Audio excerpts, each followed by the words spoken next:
স্থানীয় সরকার নির্বাচন নিয়ে বার্তা দিলেন মির্জা ফখরুল ইসলাম আলমগীর। সবার আগে হবে সিটি কর্পোরেশন নির্বাচন, ইসিকে দেয়া হলো চিঠি। দ্রব্যমূল্য, আইন শৃঙ্খলা পরিস্থিতি এবং বিদ্যুৎ ও জ্বালানিতে শক্ত নজর তারেক রহমানের। জাতির উদ্দেশ্যে ভাষণে জুয়া ও মাদক নিয়ে দিলেন কঠোর বার্তা। রমজান মাসেই সংরক্ষিত নারী আসনে নির্বাচনের পরিকল্পনা ইসির। বিএনপি ৩৫, জামাত ইসলামীর ১১ ও এনসিপি পেতে পারে একটি সংরক্ষিত আসন। নানা নাটকীয়তার পর রোজার মাসে শিক্ষা প্রতিষ্ঠানের ছুটি নিয়ে নতুন সিদ্ধান্ত। রোজার মাস জুড়ে বন্ধ থাকবে সরকারি বেসরকারি মাধ্যমিক ও প্রাথমিক বিদ্যালয়। আইজিপি বাহারের খুদে বার্তা, পুলিশ কর্মকর্তাদের পাঠান বিদায়ের ইঙ্গিত, সকল ব্যর্থতার দায় নিলেন নিজ কাঁধে।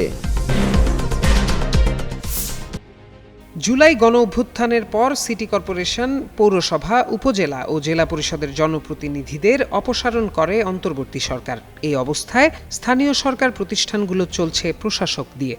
এখন এসব প্রতিষ্ঠানে দ্রুত নির্বাচনের দিকে যাচ্ছে সরকার। যত দ্রুত সম্ভব স্থানীয় সরকার নির্বাচন দেওয়া হবে বলে জানিয়েছেন স্থানীয় সরকার পল্লী উন্নয়ন ও সমবায় মন্ত্রী মির্জা ফখরুল ইসলাম আলমগীর। জানান, যত দ্রুত সম্ভব এগুলোতে নির্বাচনের ব্যবস্থা করবে সরকার। এ বিষয়ে দ্রুত সিদ্ধান্ত নেওয়া হবে। বুধবার সচিবালয় মন্ত্রণালয়ের সভাকক্ষে সাংবাদিকদের প্রশ্নের জবাবে তিনি এ কথা বলেন। ইউনিয়ন পরিষদ, জেলা পরিষদ ও উপজেলা পরিষদের খালি পদগুলোর বিষয়ে সরকারের সিদ্ধান্ত জানতে চাইলে মির্জা ফখরুল বলেন, সবকিছুর মধ্যেই গণতন্ত্র থাকবে। নতুন মন্ত্রিসভা সেই গণতন্ত্রকে বিশ্বাস করে। বিশেষ করে স্থানীয় সরকার মন্ত্রণালয় পুরোপুরি মানুষের সঙ্গে সম্পৃক্ত।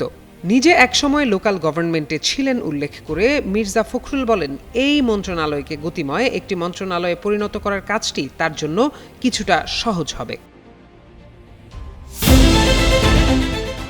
জনস্বার্থের ৩টি বিষয়ে অগ্রাধিকার দিয়ে মন্ত্রিসভার সদস্য ও সচিবদের দায়িত্বশীলতার সঙ্গে কাজ করার নির্দেশনা দিয়েছেন নবনির্বাচিত প্রধানমন্ত্রী তারেক রহমান। বিএনপি সরকারের প্রথম কার্যদিবসে বুধবার সচিবালয়ে মন্ত্রিপরিষদ বিভাগের সম্মেলন কক্ষে অনুষ্ঠিত এ সংক্রান্ত পৃথক বৈঠক থেকে প্রধানমন্ত্রী আরও বেশ কিছু গুরুত্বপূর্ণ বিষয়ে নির্দেশনা দেন।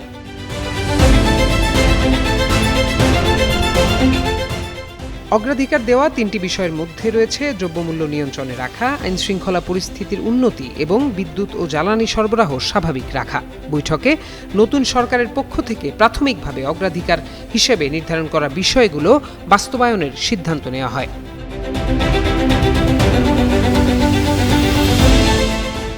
এদিকে মন্ত্রীদের যে কোনো প্রভাব, প্রতিপত্তি ও স্বজনপ্রীতির ঊর্ধ্বে থেকে কাজ করার নির্দেশ দিয়েছেন প্রধানমন্ত্রী তারেক রহমান। দুর্নীতির বিরুদ্ধে শক্ত অবস্থানের ওপর জোর দিয়ে সবাইকে সতর্কও করা হয়। রোজায় দ্রব্যমূল্য স্বাভাবিক রাখতে ব্যবস্থা নেওয়ার নির্দেশ দেন তিনি।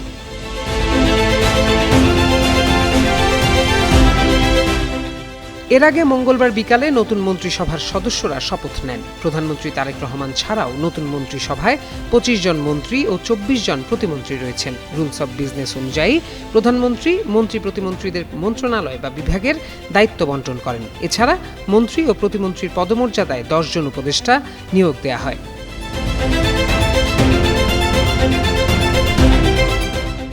মন্ত্রিসভার বৈঠক শেষে সাংবাদিকদের কাছে বৈঠকের সিদ্ধান্ত ও আলোচনার বিষয়গুলো তুলে ধরেন স্বরাষ্ট্রমন্ত্রী সালাহউদ্দিন আহমদ এবং তথ্য ও সম্প্রচার মন্ত্রী জহিরুদ্দিন স্বপন। স্বরাষ্ট্রমন্ত্রী বলেন, প্রথামাফিক সরকারের প্রথম দিনে মন্ত্রিসভার বৈঠক করতে হয়। এই বৈঠকে মন্ত্রিসভার সব সদস্য এবং উপদেষ্টারাও উপস্থিত ছিলেন। মন্ত্রী উপদেষ্টাদের বৈঠকে প্রধানমন্ত্রী বেশ কিছু অনুশাসন দিয়েছেন। সরকার ১৮০ দিনের একটি অগ্রাধিকার কর্মপরিকল্পনা নির্ধারণ করছে, সেটি পরে জানানো হবে। তথ্য ও সম্প্রচার মন্ত্রী জহিরুদ্দিন স্বপন বলেন, সরকারের কাছে এই মুহূর্তে পবিত্র রমজান উপলক্ষে দ্রব্যমূল্য নিয়ন্ত্রণে রাখা, আইন শৃঙ্খলা পরিস্থিতি স্বাভাবিক রাখা এবং বিদ্যুৎ পরিস্থিতি স্বাভাবিক রাখার বিষয়গুলো অগ্রাধিকার পাচ্ছে। এগুলো বাস্তবায়নে ২-১ দিনের মধ্যে প্রধানমন্ত্রীর কাছে কর্মপরিকল্পনা তুলে ধরবেন সংশ্লিষ্ট মন্ত্রীরা। পরে প্রধানমন্ত্রীর নির্দেশ অনুযায়ী পদক্ষেপ গ্রহণ করা হবে। প্রত্যয় দাস, যুগান্তর নিউজ।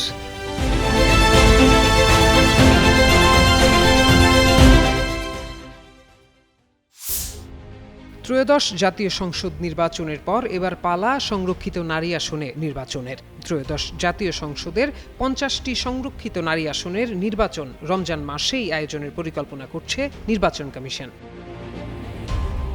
সংরক্ষিত নারী আসনের নির্বাচনে বিএনপি পাচ্ছে ৩৫টি, বাংলাদেশ জামায়াতে ইসলামী পাচ্ছে ১১টি সংরক্ষিত নারী আসন। এছাড়াও জাতীয় নাগরিক পার্টি এনসিপি একটি আসন পাচ্ছে। সংরক্ষিত নারী আসন নির্বাচন আইন বিশ্লেষণের পর সংসদ নির্বাচনে দলগুলোর প্রাপ্ত আসন অনুযায়ী এই সংখ্যা নির্ধারিত হয়েছে। ত্রয়োদশ জাতীয় সংসদ নির্বাচনে বিএনপি আসন পেয়েছে ২০৯টি, জামায়াতে ইসলামী পেয়েছে ৬৮টি এবং এনসিপি পেয়েছে ৬টি আসন। বাংলাদেশ খেলাফত মজলিস আসন পেয়েছে ২টি। এছাড়া ইসলামী আন্দোলন বাংলাদেশ, গণ অধিকার পরিষদ, বাংলাদেশ জাতীয় পার্টি, গণসংহতি আন্দোলন ও খেলাফত মজলিস পেয়েছে একটি করে আসন। এছাড়া স্বতন্ত্র প্রার্থীদের অর্জন ৭টি আসন। সাধারণত কোনো দল সংসদে যতগুলো আসন পায় সেই সংখ্যাকে ৫০ দিয়ে গুণ করে প্রাপ্ত ফলাফলকে ৩০০ দিয়ে ভাগ করলে যে ফল আসে সেটি হচ্ছে সংশ্লিষ্ট দলের সংরক্ষিত নারী আসন সংখ্যা। আর এই হিসেবেই বিএনপি পাচ্ছে ৩৪.৬৬ আসন বা ৩৫টি আসন, বাংলাদেশ জামায়াতে ইসলামী পাচ্ছে ১১.৩৩ বা ১১টি আসন, আর স্বতন্ত্র প্রার্থীরা পাচ্ছে ১.১৬% বা একটি আসন এবং জাতীয় নাগরিক পার্টি এনসিপি এই হিসেবে একটি আসন পাচ্ছে। তবে এই হিসাবই শেষ নয়, কিছুটা পাল্টাতে পারে সমীকরণ। অন্য ছোট দলগুলো নিজেদের মধ্যে জোট না করলে কোনো আসন পাবে না, তবে জোট করলে একটি আসন তারাও পাবে। সেক্ষেত্রে বিএনপির আরও একটি আসন বেড়ে দাঁড়াতে পারে ৩৬টিতে। আবার জোটগতভাবে যদি বড় দলগুলো নির্বাচন করে তাহলে এই সংখ্যা কিছুটা হেরফের হবে। এ বিষয়ে নির্বাচন কমিশনার আব্দুর রহমানুল মাসউদ গণমাধ্যমকে বলেন, ঈদের আগেই নারী আসনের নির্বাচন সম্পূর্ণ করার পরিকল্পনা করা হচ্ছে, এজন্য সকল কাজ গুছিয়ে নেওয়া হচ্ছে। প্রত্যয় দাস, যুগান্তর নিউজ। ছুটি নিয়ে নানা নাটকীয়তার পর রোজার মাসের পুরোটাই সরকারি বেসরকারি মাধ্যমিক এবং প্রাথমিক বিদ্যালয় বন্ধ রাখার সিদ্ধান্ত হয়েছে। বুধবার সন্ধ্যায় শিক্ষা এবং প্রাথমিক ও গণশিক্ষা মন্ত্রণালয় এই সিদ্ধান্ত জানিয়েছে। শিক্ষাপঞ্জি ও ছুটির তালিকা অনুযায়ী আগামী ৮ মার্চ থেকে রোজা ও ঈদের ছুটি শুরুর কথা ছিল। শিক্ষা মন্ত্রণালয়ের মাধ্যমিক ও উচ্চ শিক্ষা বিভাগ বার্ষিক ছুটির তালিকায় সংশোধন করায় রমজানের প্রথম দিন থেকেই ছুটি শুরুর ঘোষণা দেয়া হয়। সংশোধিত ছুটির তালিকায় পবিত্র রমজানে ছুটি শুরু হবে ১৯ ফেব্রুয়ারি, শেষ হবে ২৬ মার্চ। এদিকে পবিত্র রমজান মাসে স্কুল বন্ধ রাখার নির্দেশনা চেয়ে হাইকোর্টে রিট দায়ের করা হয়েছিল।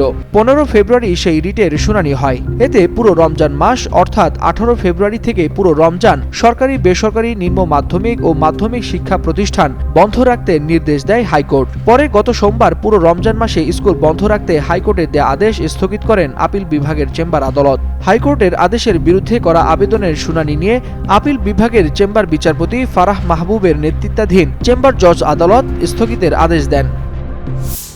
পুলিশের মহাপরিদর্শক আইজিপি পদ থেকে বাহারুল আলমকে সরিয়ে দেওয়া হচ্ছে এমন আলোচনা কয়েকদিন ধরেই প্রশাসনিক অঙ্গনে ঘুরছে।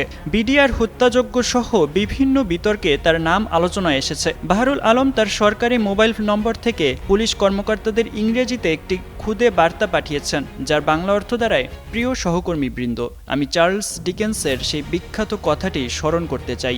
এটি ছিল শ্রেষ্ঠ সময়, এটি ছিল সবচেয়ে খারাপ সময়, এটি ছিল প্রজ্ঞার যুগ, এটি ছিল নির্বুদ্ধিতার যুগ, এটি ছিল বিশ্বাসের সময়, এটি ছিল অবিশ্বাসের সময়, এটি ছিল আলোর ঋতু, এটি ছিল অন্ধকারের ঋতু, এটি ছিল আশার বসন্ত, এটি ছিল হতাশার শীত। গত ১৫ মাসে পুলিশের প্রতিটি সাফল্যের কৃতিত্ব আপনাদের, আর প্রতিটি ব্যর্থতার দায় আমার। সর্বশক্তিমান আল্লাহ আপনাদের সবার মঙ্গল করুন। বার্তাটি পাওয়ার পর পুলিশ প্রশাসনের ভেতরে আইজিপির বিদায়ে ঘনিয়ে এসেছে এমন আলোচনা আরও জোরালো হয়েছে। তবে এ বিষয়ে সরকারিভাবে এখনও কোনো প্রজ্ঞাপন জারি হয়নি।